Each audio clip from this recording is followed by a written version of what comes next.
겸손하게 하나님의 말씀을 아멘으로 받겠습니다. 제가 봉독하겠습니다. 너는 어서 속히 내게로 오라. 데마는 이 세상을 사랑하여 나를 버리고 데살로니가로 갔고, 그레스게는 갈라디아로, 디도는 달마디아로 갔고, 누가만 나와 함께 있느니라. 내가 올 때에 마가를 데리고 오라. 그가 나의 일에 유익하니라. 두기고는 에베소로 보내었노라. 네가 올 때에 내가 들어와 가보우 집에 둔 겉옷을 가지고 오고, 또 책은 특별히 가죽 종이에 쓴 것을 가져오라. 구리 세공업자 알렉산더가 내게 해를 많이 입혔음에 주께서 그 행한 대로 그에게 갚으시리니 너도 그를 주의하라. 그가 우리 말을 심히 대적하였느니라. 내가 처음 변명할 때 나와 함께 한 자가 하나도 없고 다 나를 버렸으나 그들에게 허물을 돌리지 않기를 원하노라. 주께서 내 곁에 서서 나에게 힘을 주심은 나로 말미암아 선포된 말씀이 온전히 전파되어 모든 이방인이 듣게 하려 하심이니 내가 사자의 입에서 건짐을 받았느니라. 주께서 나를 모든 악한 일에서 건져내시고 또 그의 천국에 들어가도록 구원하시리니 그에게 영광이 세세 무궁토록 있을지어다. 아멘. 브리스가와 아굴라와 및 오네시보로의 집에 문안하라. 에라스도는 고린도에 머물러 있고 드로비모는 병들어서 밀레도에 두었노니 너는 겨울 전에 어서 오라. 으블로와 부데와 리노와 클라우디아와 모든 형제가 다 네게 문안하느니라. 나는 주께서 내 심령에 함께 계시기를 바라노니 은혜가 너희와 함께 있을지어다. 아멘. 이 말씀 하나님의 말씀입니다. 앉으시기 바랍니다. 벌써 2019년 11월 마지막 주일입니다. 여러분 11월을 보내면서 어떤 느낌을 갖습니까? 11월을 보내면서 여러분 머릿속에 드는 생각은 무엇입니까? 색깔로 말하면 11월을 어떤 색깔로 표현할 수 있겠습니까? 신달자 시인은 새벽의 빛깔을 엷은 청색이다. 그리고 그 엷은 청색이 신의 빛깔이라. 신의 빛깔. 새벽을 깨우면서 하는 목회자, 목사 입장에서 가만히 이 시인의 색깔 표현을 생각하면 참 기가 막힙니다. 스며라 청색이라고 하는 시의 신달자 시인이 여명 속 어둠 한 스푼을 흰 쟁반에 살짝 놓으니 새벽 속살이 엷은 청색으로 살살 흐르더라. 아슬아슬 쟁반에 차오르더라 그 빛. 그런 시인의 영감을 가지고 시인의 마음을 가지고 11월을 내가 빛깔로 한번 생각해 봤어요. 곰곰이 11월을 빛깔로 말하면 무슨 빛깔로 표현해야 될까? 곰곰이 생각해 보니까 그레이 화이트, 한글로 말하면 회색빛, 흰색 이렇게 해야 될 것인데 그렇게 하니까 맛이 별로 안 나요. 그래서 그냥 영어로 그레이 화이트. 하나님 앞에 설 준비, 예수님의 십자가 대속의 은혜로 흰 눈처럼 양털처럼 씻김 받기 전까지 하나님 앞에 설 준비를 하는 달, 이것이 바로 11월의 색깔, 그레이 화이트가 아닌가.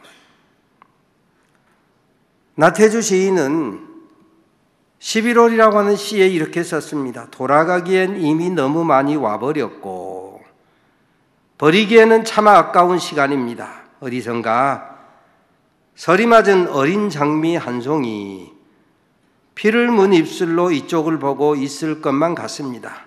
낮이 조금 더 짧아졌습니다. 더욱 그대를 사랑해야 하겠습니다. 얼마 남지 않았으니까 더 열심히 살아야 되겠다라고 하는 시인의 다짐을 이 시 속에 녹여냈습니다. 체코 속담에는 겨울이 우리에게 묻는 날이 있으리라 여름에는 무엇을 했느냐고. 멋진 속담 아닙니까? 한번 따라서 해볼까요? 겨울이 우리에게 묻는 날이 있으리라. 겨울이 우리에게 묻는 날이 있으리라. 여름에는 무엇을 했느냐고. 여름에는 무엇을 했느냐고. 겨울이 우리에게 묻는 날이 있으리라. 여름에는 무엇을 했느냐고.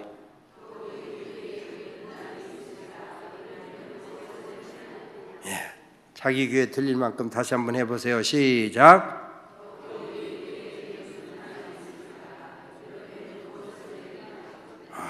IQ가 다 세 자릿수 이상이에요. 잘 따라서 하셨어요. 그렇습니다. 겨울이 우리에게 묻는 날이 있으리라. 여름에는 무엇을 했느냐? 겨울 초입입니다. 사도 바울은 믿음의 아들 디모데에게 겨울이 오기 전에 어서 와라 하고 채근해요. 지금. 겨울이 오기 전에 만나보자 이거예요. 물론 여기서 말하는 겨울은 추나 추동 사계절의 겨울입니다. 동시에 인생의 겨울, 천국문에 들어가기 전에 만나보자.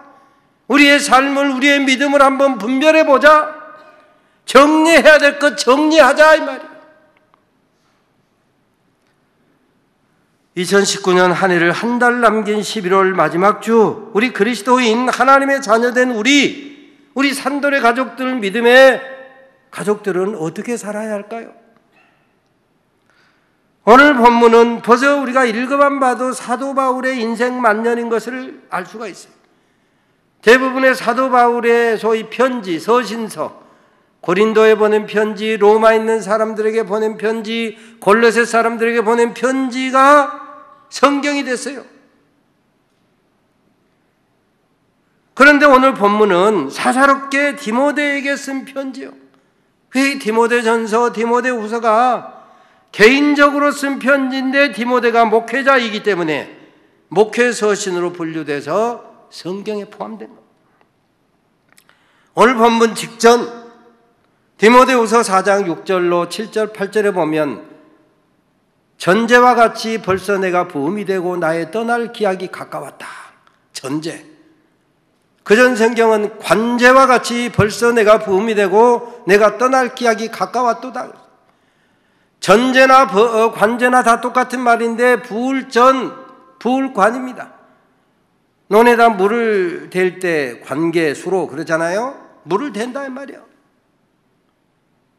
이처럼 물을 부어드린다. 이렇게 전제와 같이 관제와 같이 내가 벌써 자 부음이 되고 나의 떠날 기약이 가까웠도다. 내가 선한 싸움 싸우고 달려갈 기 마치고 믿음을 지켰으니 이제후로는 나를 위하여 의의 면류관이 예비되었으므로 죽어도 의로우신 재판장이 그날에 내게 주실 것이니 내게만 아니라 주의 나타나심을 사모하는 모든 자에게니라. 여기 전제 혹은 관제는 부어드리는 제사다. 제물로 피 흘릴 때가 되었다. 죽을 때가 되었다 이 말이에요.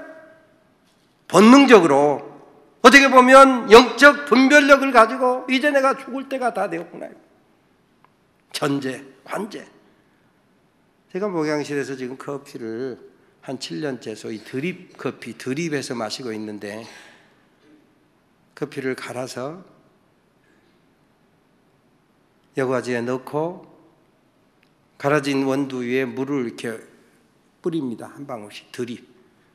그러면 주전자에서 있는 물을 붓다 보면 끓인 물을 붓는데 어느 순간에 처음에는 가득 찼던 물을 싹 붓다 보면 물이 떨어질 때가 있어요. 그런데 그 떨어지는 순간에 나도 모르게 계속 부으면 닫혔던 주전자 뚜껑이 톡 떨어져요. 아래로. 그 말은 아래 주전자 속에 물이 다 되었다. 몇 방울 남지 않았다. 바로 이런 표현이요 지금. 관제와 같이 전제와 같이 내 생명이 다할 때가 되었고 이 말. 내 생명이 다할 때가 되었으니 내 삶을 돌아보니 선한 싸움 잘 싸웠고 달려갈 길 맞췄고 믿음을 지켰으니 이제 면류관만 예비되었다 이 말이에요. 그렇습니다. 돌아갈 때가 됐으니, 떠날 때가 되었으니 천국문에서 주님께서 내게 물으실 때 내가 대답할 말을 준비하기 위해서, 그 대답할 말 준비하기 가장 좋은 달이 바로 이 11월이다. 이게 11월. 베드로전서 3장에 보면 너희가 가진 소망에 관한 이유를 묻는 자에게 대답할 말을 준비하되 온유한 마음, 두려운 마음 가지고 준비하라. 교만한 마음 가지고 준비할 것도 없고 온유, 예수의 마음 가지고, 또 하나님 앞에 설 때 정말 약간의 두려운 마음 가지고 겸손하게 준비하라. 신앙적인 관점에서 선한 싸움 다 싸우고 달려갈 길 마치고 믿음을 지켰으니 이제는 면류관 쓸 일만 남아있다. 사도 바울에게만 준비한 것이 아니고 주의 나타나심을 사모하는 모든 자에게니라. 모든 자에게. 신앙적으로 목회하고 선교하는 일에 사도 바울은 최선을 다했습니다. 여한이 없습니다. 목표를 향해 일로 매진하다 보니 문제는 인간관계에 다소 아쉬움이 남아있어요.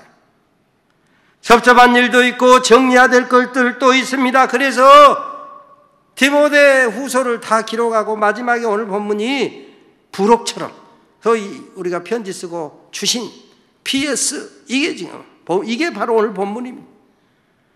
정리해야 될 인간관계가 있습니다. 풀어야 될 숙제가 있습니다. 마가에게 지난날 매몰차게 대했던 일이 마음에 불편해요. 그래서 마가에게 사과하고 싶어요. 사도행전에 보면 선교하는 일에 자꾸 걸림돌이 되고 자꾸 후퇴하니까 바나바는 마가를 그래도 데리고 가자 했지만 안 돼, 저거 선교에 방해만 돼 해가지고 심히 다투고 나누어졌다. 그것이 여전히 마음에 남아있는 거예요. 요즘 말로 표현하면 사람이 어떤 리더는 일 중심의 리더가 있고 어떤 정신은 인간 중심의 리더가 있다고 그러잖아요. 바나바는 어찌 보면 인간 중심의 리더였고 사도 바울은 일 중심의 리더, 그러니 선교를 열정적으로 추진할 수는 있었는데 인생 만년에 두고 보니까 그게 마음에 걸리는 거예요. 지금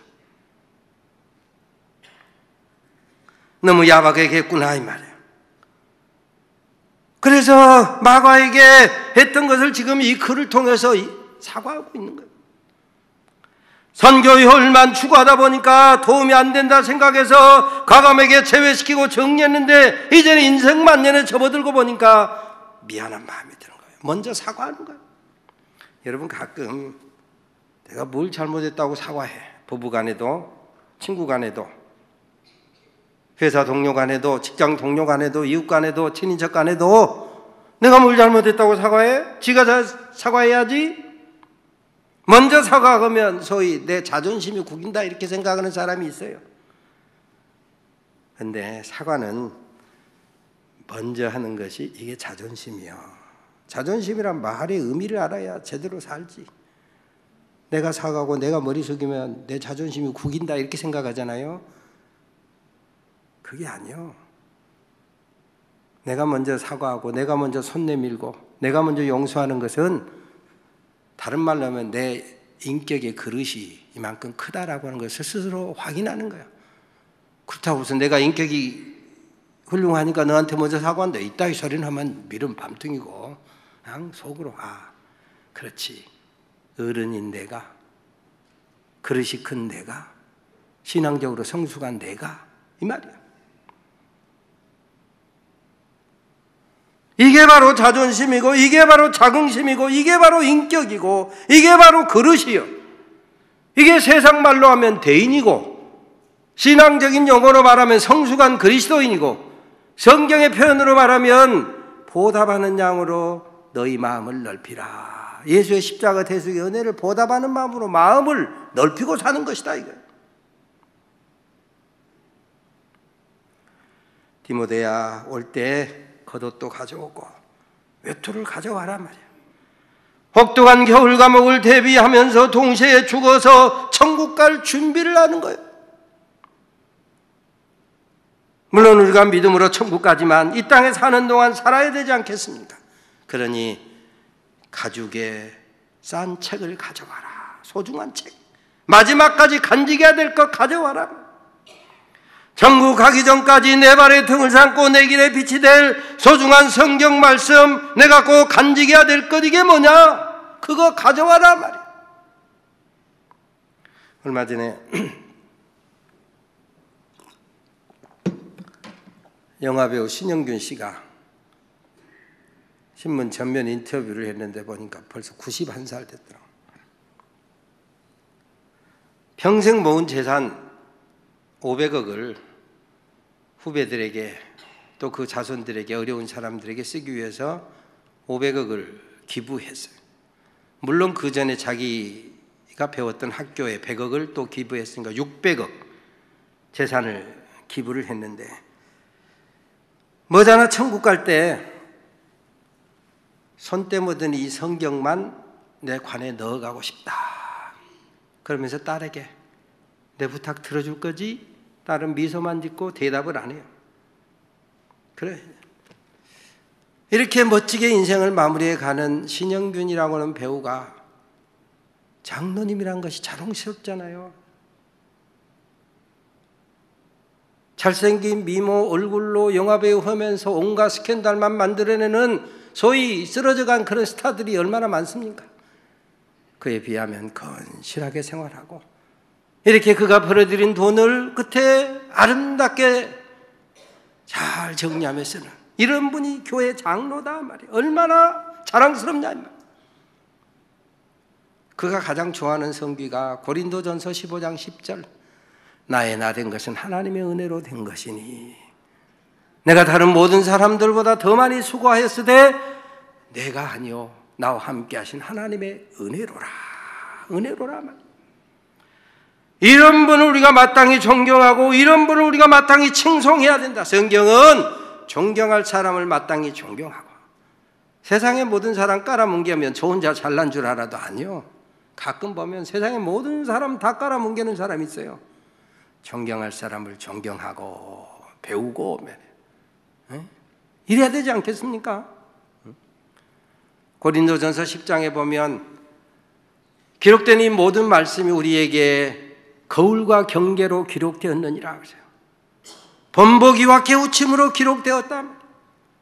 긍정적인 것은 거울 삼고 번복이 삼아서 따라하고 이 말이에요.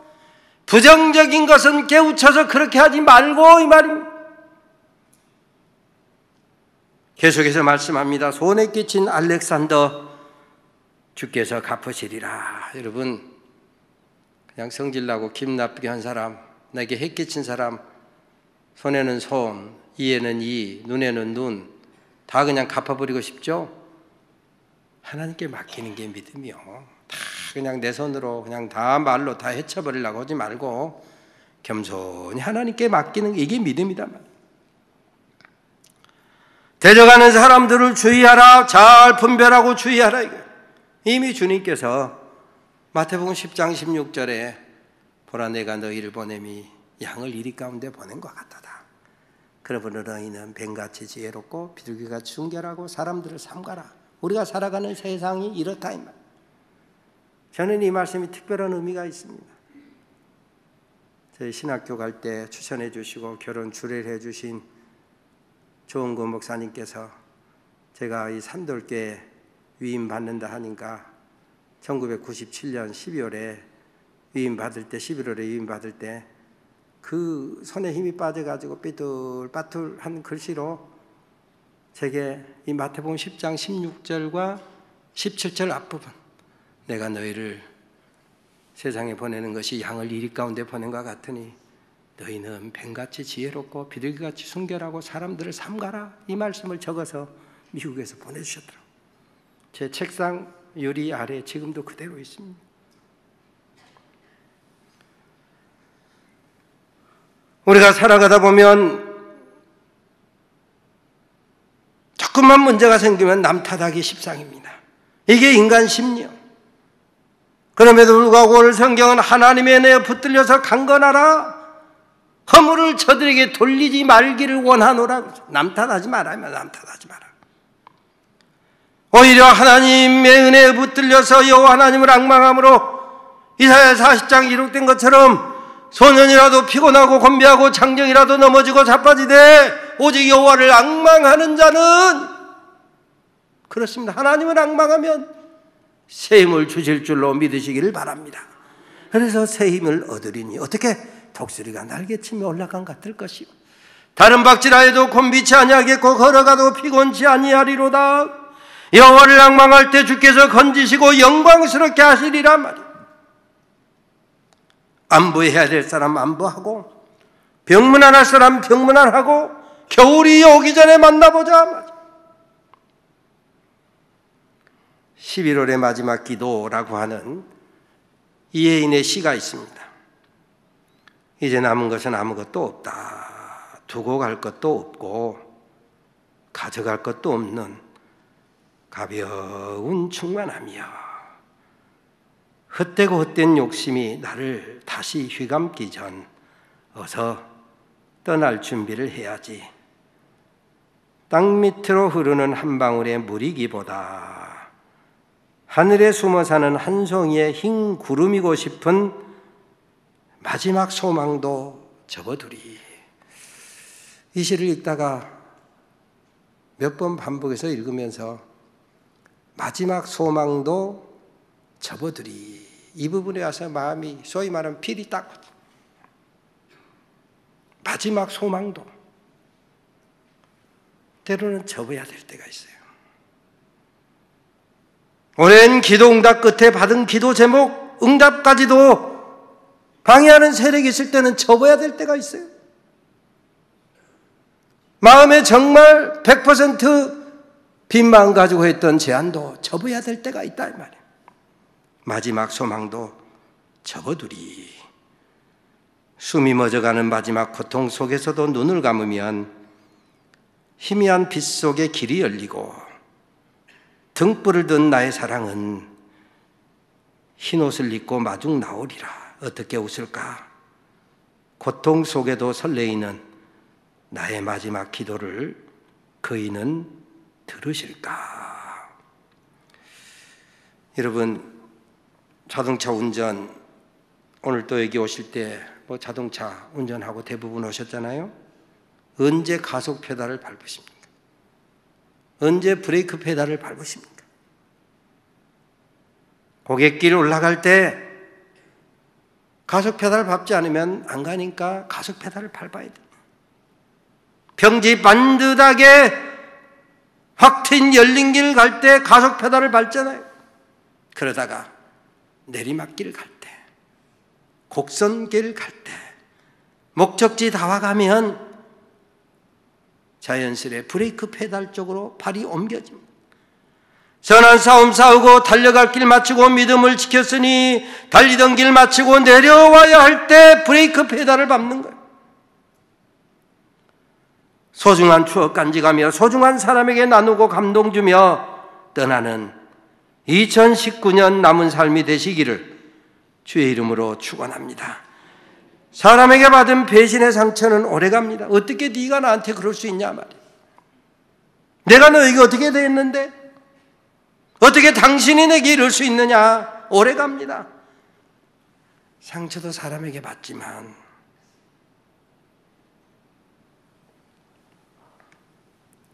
치유도 사람으로부터 오는 거예요. 오늘 여기 보니까 그런 말을 하지 않지만 대만은 세상을 사랑하여 데살로니가로 갔고 했는데 마지막에 보면 누가는 나와 함께 있느니라. 누가가 누굽니까? 의사요. 물론 수행원이고 어찌 보면 부사고 비서 같고 그리고 사도 바울의 이 선교의 내용을 누가복음이나 사도행전을 통해서 기록한 사람이야. 위로하는 사람, 치유자다 이 말이야. 치유자. 상처도 사람에게서 받지만 치유도 사람으로부터 온단 말이야. 창세기에 보면 이삭이 그의 어머니를 잃고 받은 마음의 상처를 리브가를 만남으로 위로를 받았다. 응? 좋은 사람 만나 위로받고 치유받는 11월 되시기를 주의 이름으로 축원합니다. 뿐만 아니라 좋은 사람 되어주심으로 누군가를 치유해주는 사람, 상처 주는 사람 말고 나도 누군가에게 치유받았으니 치유해주는 사람 돼야 되지 않겠습니까?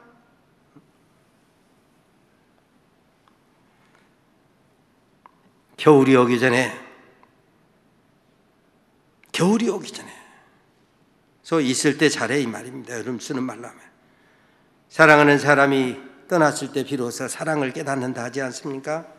그래서 사랑이 떠난 후에 사랑의 크기만큼 고통을 받는 거예요. 가을의 끝자락 11월은 하루하루가 선물입니다. 우리 또한 누군가에게 선물이어야 되지 않겠습니까? 발을 딛고 사는 세상 쉬지 않고 교차한다. 창세기 8장에 보면 땅이 있을 동안에는 심고 거두고 춥고 덥고 여름 겨울 낮과 밤이 쉬지 아니하고 교차하리라. 따뜻한 포근한 겨울을 위해서 월동 준비가 필요한 때입니다. 아이고 추운 겨울 제발 좀 없었으면 좋겠다 하는 생각하는 사람이 있습니다. 여러분 추운 겨울이 없다면 봄이 따뜻할까요? 봄맞이 위해서 겨울을 감당함이 마땅할 것입니다. 겨울이 있기에 봄의 향기가 더욱더 향긋할 것입니다. 나무의 겨우살이 준비가 단풍입니다. 그리고 낙엽입니다.